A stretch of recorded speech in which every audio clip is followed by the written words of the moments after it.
સ્થાનિક સ્વરાજ્યની ચૂંટણીના પડઘમ વાગી રહ્યા છે ત્યારે અંકલેશ્વર તાલુકાની જિલ્લા પંચાયતની બેઠકો માટે ઉમેદવારી પત્રો ભરવાના અંતિમ દિવસે તાલુકા સેવા સદન ખાતે ભારે રાજકીય ગરમાવો જોવા મળ્યો.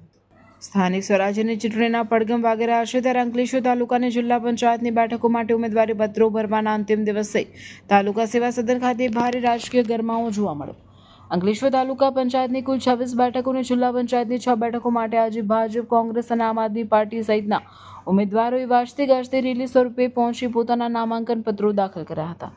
આજે ઉમેદવારી પ્રક્રિયા દરમિયાન રાજ્યના પાણી પુરવઠા મંત્રી ઈશ્વરસિંહ પટેલ ખાસ ઉપસ્થિત રહ્યા હતા.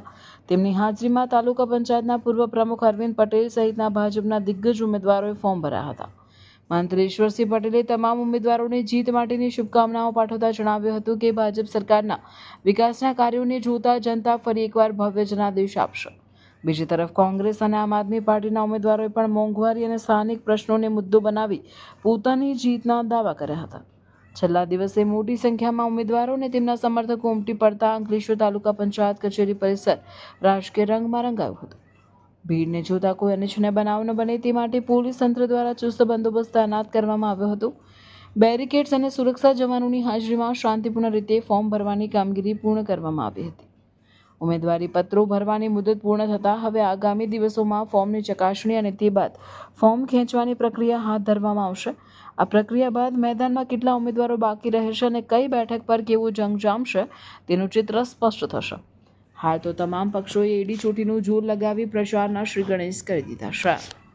અંકલેશ્વર તાલુકા પંચાયત, હાંસોદ તાલુકા પંચાયત અને અંકલેશ્વર નગરપાલિકા આ તમામ બેઠકો જે છે એ પૂર્ણ બહુમતીથી ભરિંદા પાર્ટીની જીત થવાની છે, એમાં કોઈ શંકાનું સ્થાન નથી.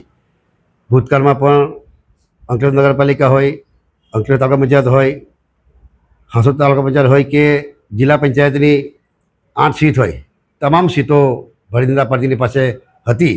અને આ ઇલેક્શનની અંદર પણ જે પ્રકારે ભરિંદા પાર્ટીના શાસનની અંદર આદરણીય વડાપ્રધાન શ્રી મોદી સાહેબના સાનિધ્યની અંદર જે પ્રકારે આખા દેશની અંદર એમાં પણ ખાસ કરીને ગુજરાતની અંદર પણ જે કામ થઈ રહ્યા છે એમાં રાજ્યના મુખ્યમંત્રી આદરણીય શ્રી ભૂપેન્દ્ર પટેલ સાહેબ અને રાજ્યના ડેપ્યુટી મુખ્યમંત્રી એવા હર્ષભાઈ સંઘવીજીના સાનિધ્યની અંદર આ ગુજરાતની અંદર જે અમારા પ્રદેશ ભરિંદા પાર્ટીના પ્રમુખશ્રી એવા જગદીશભાઈ વિશ્વકર્માજીના સાનિધ્યની અંદર સમગ્ર ભરૂચ જિલ્લામાં તો ખરું જ પરંતુ સમગ્ર ગુજરાતની અંદર ફરીથી ભરિંદા પાર્ટીનો ઝંડો લહેરાવવાનો છે. અને તમામ લોકો જે ભૂતકાળની જે કામો થયા છે એ કામોથી પણ સૌ વાકેફ જ છે. સિસોદરા તાલુકા પંચાયત સીટ પરથી હું મારી ઉમેદવારી અરવિંદભાઈ નારણભાઈ પટેલ ઉમેદવારી નોંધાવી છે અને ફોર્મ ભર્યું છે. જેના સંદર્ભમાં હું ગુજરાત સરકારના પાણી પુરવઠા અને જળ સંચય મંત્રી ઈશ્વરસિંહ પટેલ સાહેબનો ખૂબ ખૂબ આભાર માનું છું. સાથે સાથે ભરૂચ જિલ્લાને હોદ્દેદારો સબનો આભાર માનું છું.